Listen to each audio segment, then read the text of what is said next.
and his newest book just came out 8 days ago called The Internet of Money, which is a masterpiece to read. Please help me welcome Andrias Antonopoulos.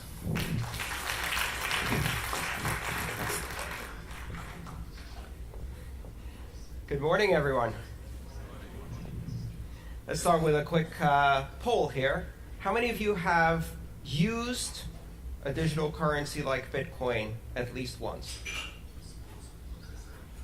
And how many of you own Bitcoin at this moment, or any other digital currency?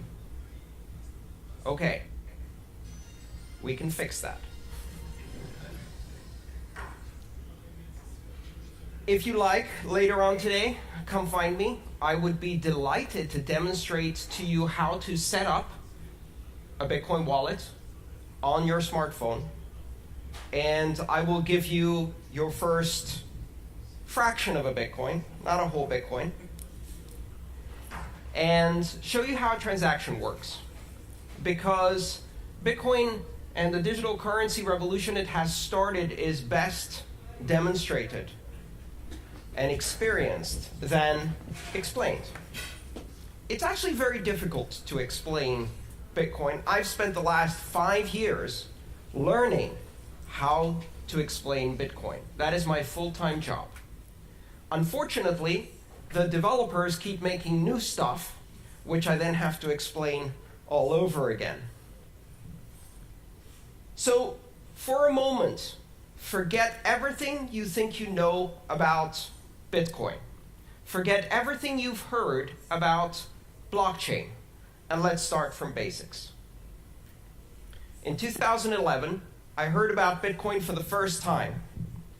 And my reaction was exactly the same as the reaction of everybody else who heard about Bitcoin the first time, including its founder. And that reaction was, ha! Nerd money. That's probably just for gambling. 6 months later, I heard about Bitcoin again. And this time, I read the white paper that launched this system. And my background in computer science and distributed systems allowed me to see behind the illusion of what I thought Bitcoin was, and it blew my mind. In my life, I have now had 6 occasions in which I have become absolutely obsessed with a system of technology to the point of forgetting to eat, forgetting to sleep, and consuming as much knowledge as I possibly can. My first computer, when I was 10 years old, my first programming language experience, my first modem, my first access to the web, the first time I used the web browser, the first time I downloaded and installed the Linux operating system, and then Bitcoin. When I discovered it, I spent 4 months consuming as much as I could, except food. I lost 26 pounds on the highly inadvisable diet of obsession. I have not emerged from that because I keep finding new layers of depth to understand this. And the reason it's so fascinating is because it isn't what it appears to be at first glance. Bitcoin isn't money. The blockchain isn't a system of currency. It is a platform of trust. It's not a company. It's not a product. It's not a service you sign up for. It's not a currency. Currency is just the first application. It is the concept of decentralization applied to the human communication of value. Because what is money? InQ told us it's an illusion. It's imaginary. And the reason we don't grasp that is because it's so deeply embedded in our civilization. Money is one of the oldest technologies that humanity has. it precedes writing. How do we know that? The very first samples of writing we have are spreadsheets. They are tallies and ledgers of debts owed, and money pre-existed that writing. You might even speculate that money had an oral tradition until it needed to invent a written tradition, so writing was created for it. In the history of money that now spans tens of thousands of years, there have been maybe 5 major changes. From pure barter exchange to the introduction of the first abstraction of value, shells, feathers, beads, nuts, stones, and then precious metals, and then paper money, and then plastic money, and now network money. Bitcoin introduces a platform on which you can run currency as an application on a network without any central points of control, a system completely decentralized like the internet itself. It is not money for the internet, but the internet of money. And what is money? Money is a language. Money is a linguistic abstraction. Money is a language that we use to communicate value to each other. Money simply allows us to express value, and that value may have economic consequences, but it also has other consequences. We use money to express and create social bonds and relationships and associations and to create organization. Bitcoin is the first system of money that is not controlled by any entity, that is completely decentralized. And what that does is it introduces the very same things that the internet brought to communication. If money is speech, if money is a language, and you disconnect it from all other media, and you make it pure speech, pure content, an internet content type, a protocol designation, money over IP, it completely separates it from all of these previous notions of nations, sovereign issuers, institutions that control. And so we go from institution-based money to network-based money. And of course, everyone will welcome this with open arms. Not a chance. What do you think they said the first time someone was presented with a gold depository certificate instead of a gold coin? They said, "That's not money. Go away." What do you think happened in 1950 the first time someone showed up at a motel and presented their Diners Club membership card and said, "I'll pay with this piece of paper"? That's not money. Go away. And now we're on the verge of a new transformation of money. We're on the verge of creating the first completely global, completely borderless, completely decentralized, and completely open form of money. One where you can build applications because this money is programmable. And you don't need to ask anyone's permission to launch an application any more than you need to ask permission to launch an application on the internet. And the only requirement to have a successful application on the internet of money is 2 interested participants. That is your market segment, and you have an application. And 1 million applications will flourish. When you push innovation to the edges of the network, when you remove the requirement for permission, what happens? Exponential explosion in innovation. The applications that could not be built on the old systems of money because they required permission, because they required a significantly large market segment, because they required adoption by many in order to be available at all. Now, none of those requirements exist.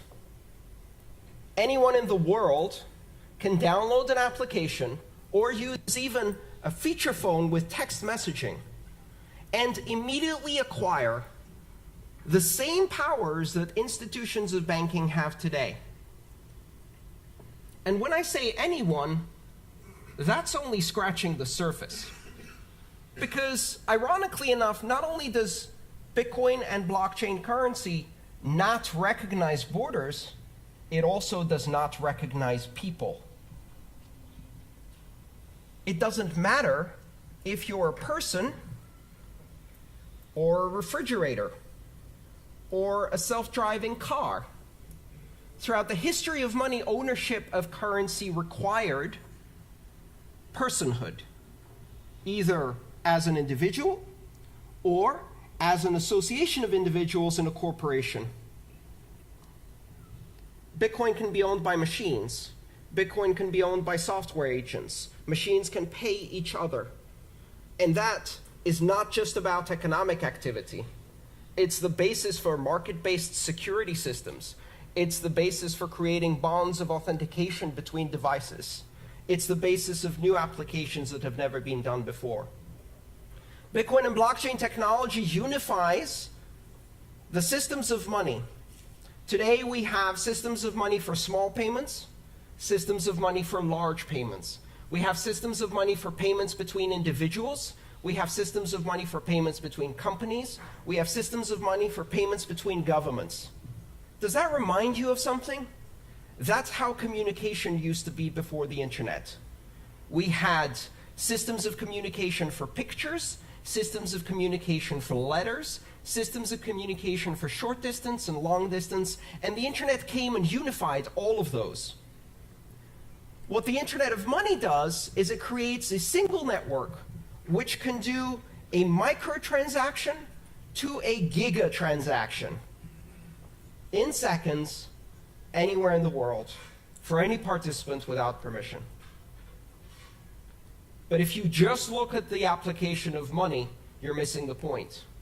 Because you can take the language, the building blocks of this platform, and use them to construct other languages that communicate value. Tokens, reward points, brand loyalty coins. Today there are over 1,000 digital currencies using the design pattern, the recipe of Bitcoin. Most of them are junk. Some of them are not. And over the next decade, we are going to see tens of thousands and then hundreds of thousands of coins. Some will have economic use, some will simply be expressions of loyalty, affiliation. They will represent items in the physical world, the title for a house, the controlling key for a car that can be transferred from one owner to another, and 5 seconds later that owner can step into the car and drive away because the car can validate the new standard of ownership. We cannot yet imagine what applications we're going to build around this. But one of the interesting things we're beginning to observe is that money arises out of the social construct of Homo sapiens spontaneously. It even arises in primates. You can teach monkeys money. You can teach dolphins money. You can teach greys, parrots, money. And they will learn how to exchange abstract tokens for food, and then use them to build social relationships. They'll also invent strong-arm robbery. Beat up the other monkey, take away its pebbles, eat the bananas. And we see that same thing happen in children. Toddlers invent money in kindergarten. Blocks and rubber bands and Pokemon cards and other little tokens, abstractions of value that they exchange to strengthen social bonds, to express loyalty and friendship, to learn about sharing. Children will be building currencies. Only this time these currencies will be global, unforgeable, and scalable on day one. A few years from now, Maria will be launching Maria Coin in her kindergarten to compete against Joey Coin. And it won't really matter to anyone. Until, of course, Justin Bieber launches Justin Bieber Coin, and it happens to surpass the market capitalization of 30 nations on this planet. And we are all writing horrified opinion editorials about how the world is going to hell.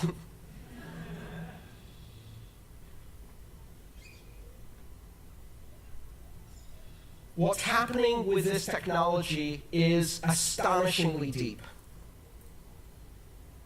And for certainly some of the companies in this room, it's a bit scary. Banking has never been the most innovative sector in the world because there's a very careful balance between innovation and the conservative fiduciary duty that exists in banking, that must exist when you control other people's money. And yet with Bitcoin, you don't control other people's money. In Bitcoin, I control my money. I have complete and total authority over my Bitcoin. It cannot be seized, it cannot be frozen, it cannot be censored, my transactions cannot be intercepted, and they cannot be stopped.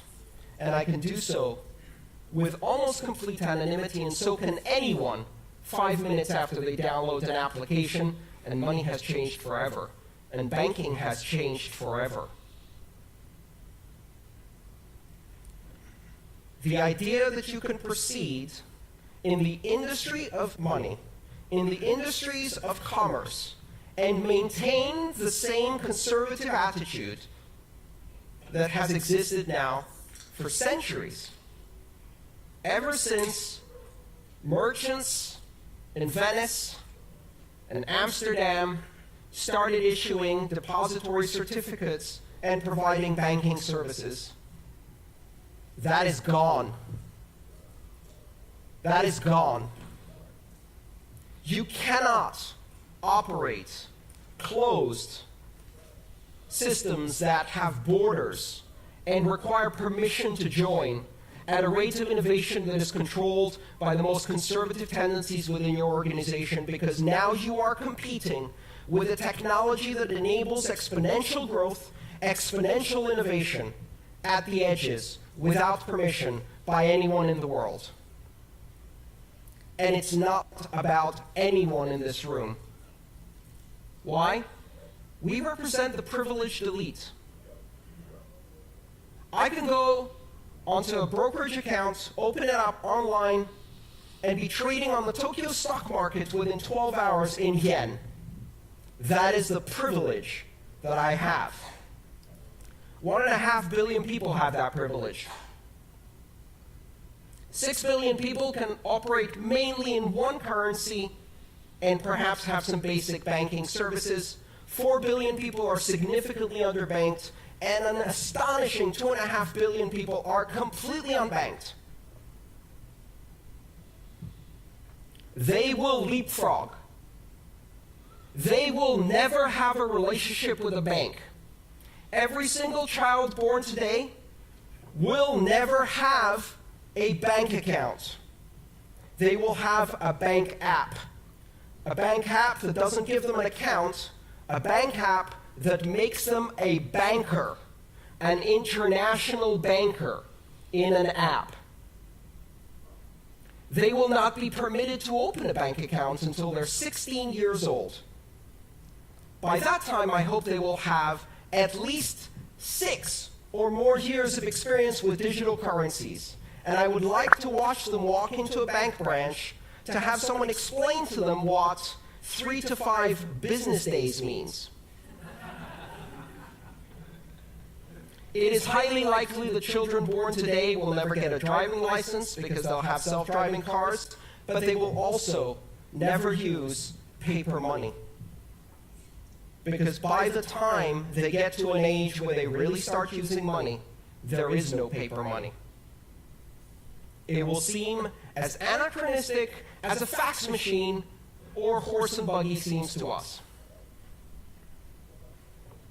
Exponential innovation on a global basis, giving access to the other 6 billion. They have enormous need, and this system offers them a solution. It's not ready yet. It's nascent. It's complex. It's impossible to use for most people. In 1989, I sent my first email. In order to do so, I had to compile a version of the Unix mail program using a C compiler and Unix command line skills. I had to set it up on the command line, type out my email, and that email was transmitted across the great internet in an astonishing 3 days. Exactly 20 years later, my mother replicated that experience with a swipe. Bitcoin today and all of the currencies that are built on that recipe are just at the same level that the internet was in 1991. Only now we have the internet. And so the rate of exponential growth has already started. The innovation is growing at an astonishing rate. I spend every single day full-time trying to keep up with Bitcoin. Just one currency, and it's almost impossible. Do not underestimate this. Do not listen to the people who tell you that Bitcoin is just for pornographers, terrorists, drug dealers, and gamblers. Remember that they said the exact same thing about the internet. And when you give it to 2 or 3 billion people, they're not interested in those things. They're interested in sharing cat videos. And now we have an internet to 1 billion cat videos. When you take digital currency mainstream and give it to the 4 billion people who have been isolated from international finance and commerce, and you give them the opportunity to control their money against despotic governments and corrupt banks that are stealing from them, you give them the opportunity to control their future. You give them the opportunity to transact with everyone in the world, to own title on their own property in a fully transferable digital token that is recognized everywhere. Control over finance that cannot be seized, frozen, or censored. They will buy food, healthcare, sanitation, education, shelter, because that's what we do. And they will not be denied this technology. Do not underestimate where this is going. The Internet of Money was launched on January 3rd, 2009. It's coming. It's coming faster than you can imagine. It's deeper than you can fathom. It's more sophisticated than you can immediately understand. It takes years of study just to see all of the implications. And it is a gift to the entire world, a technology that represents the 6th greatest innovation in the technology of money, the most ancient technology of our civilization. Thank you.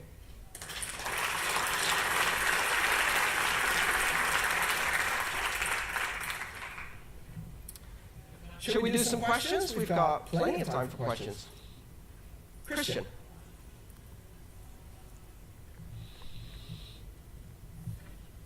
What determines the buying power of the currency? How does it stabilize and what's required to stabilize it? So if I would buy some bitcoins, who can manipulate the value of that? Everyone.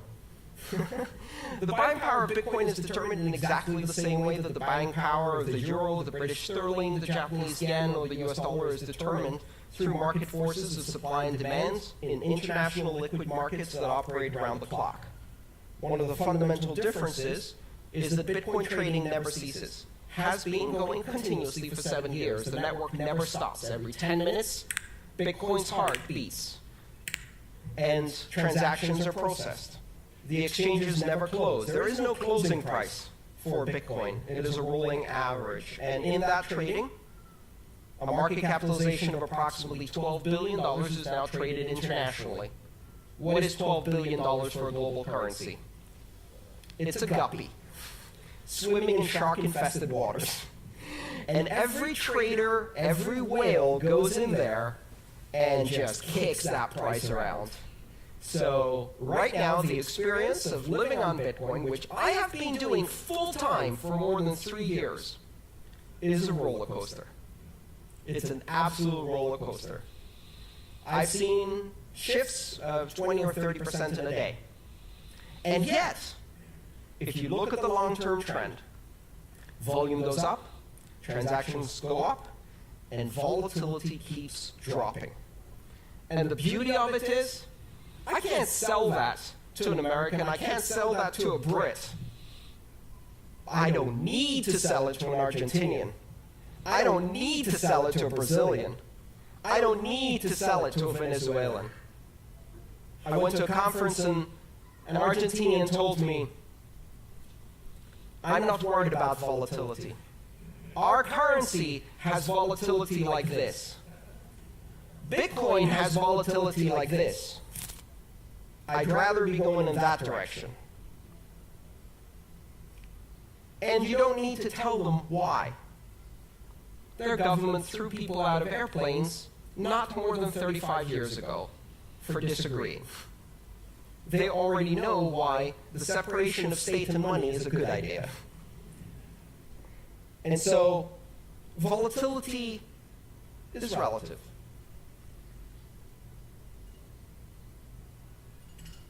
Any other questions? Come on. Yeah. Let's get a microphone to you 1 second. Okay, so only one short. Sorry. Where are we? There you are. Sorry. Thanks. Great speech. Obviously, it sounded a little bit like one side of the coin. So we also read all these, big hacks, and I don't know, on Bitfinex, I think they stole 40% of the money. I think also this autonomous organization have been hacked, and all these things. Can you just reflect a little bit on the dark side of those aspects that might not win our full trust into this evolution? Absolutely. The steering wheel was not invented until 30 years after the automobile was introduced. Why? Because the first automobiles had 2 leather straps that you pulled left or right to move the car, to steer the car. They used horse reins to steer cars. That's called skeuomorphic design. It means keeping a shadow of the former past in your new system, failing to see the new dimension, and replicating the past. Here's a currency that is not centralized, where your money is your money. Your keys, your money. Not your keys, not your money. So what is the first thing we do with this new system? We build centralized institutions of custodial control that take other people's money and hold it for them. Well, guess what? The entire history of banking, the entire system of regulation and oversight is based on the simple, centuries-old understanding that when somebody else holds your money, chances are they're going to run away with it. And the entire system of regulation is designed to prevent that, and yet it still happens all the time. In hedge funds, in banks, in national currencies all the time. And so, of course, if you replicate the custodial accounts, exchanges that take other people's Bitcoin and concentrate it, it happens again. Even worse, because there are no oversight and regulations in most of these spaces. The answer is really simple. Stop centralizing the decentralized currency. Stop trying to replicate the banking past in the future of money. And the important thing to realize is that security in Bitcoin is an emergent property that exists because of the decentralization of control and power. If I want to hack 1 million customers' Bitcoin and they're holding their keys, I have to hack 1 million customers. If they all give their keys to one person or one organization, then we've got a honeypot. A honeypot that attracts the attention of every hacker on the planet. And notice what's happened. Over 7 years, and with a market capitalization of $12 billion, Bitcoin is the largest cryptographic deployment in the world, the largest public key infrastructure in the world, the largest security honeypot in the world. And it is not secure because it doesn't get attacked.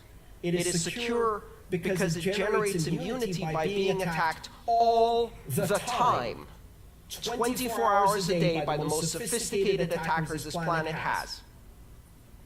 And if you, in that environment, set up a centralized custodial exchange using PHP and MySQL, and you park a $150 million honeypot in there, you're inviting the sharks.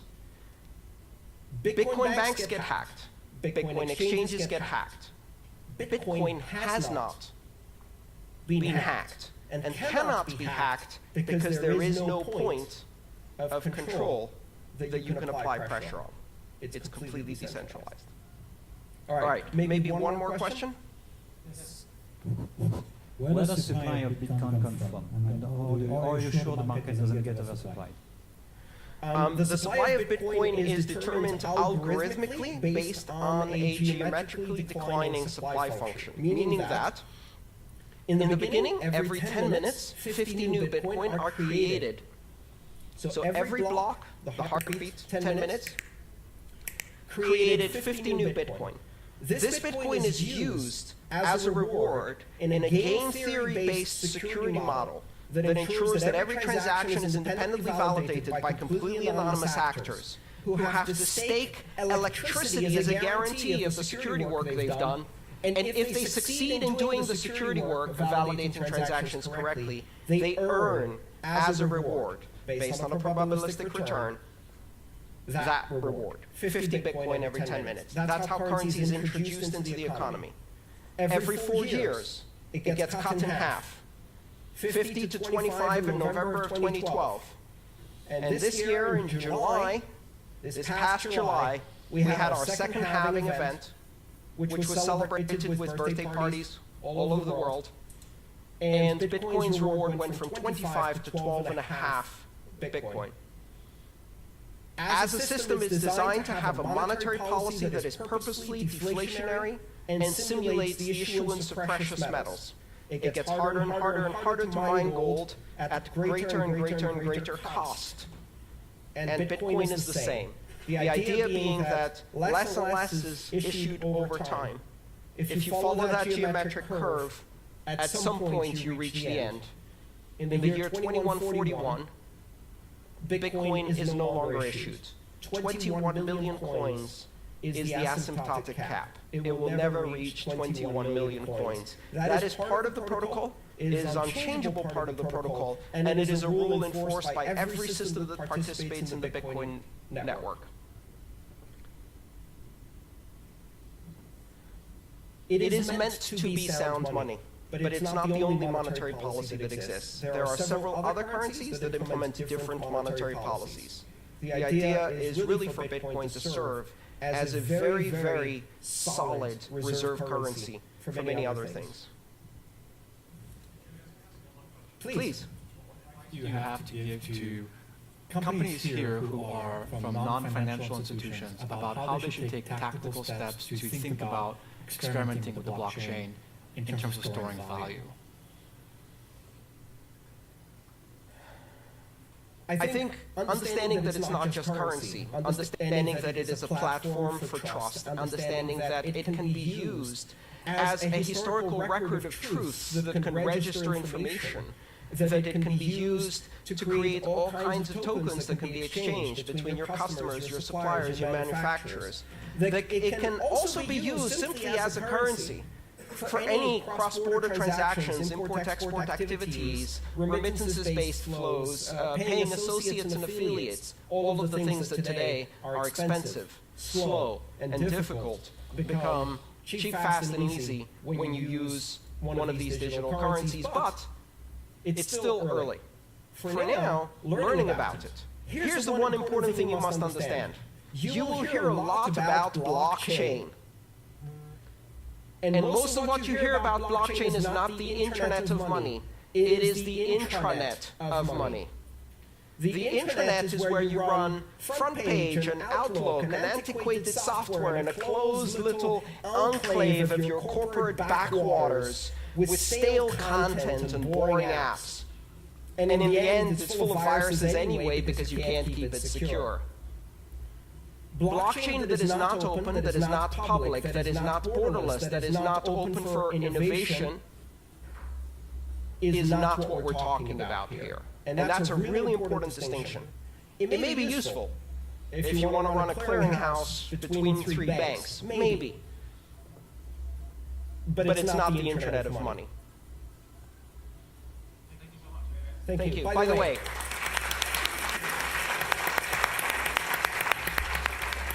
everybody who asked a question gets a free copy of my book. Come and see me in the back there. Thank you so much.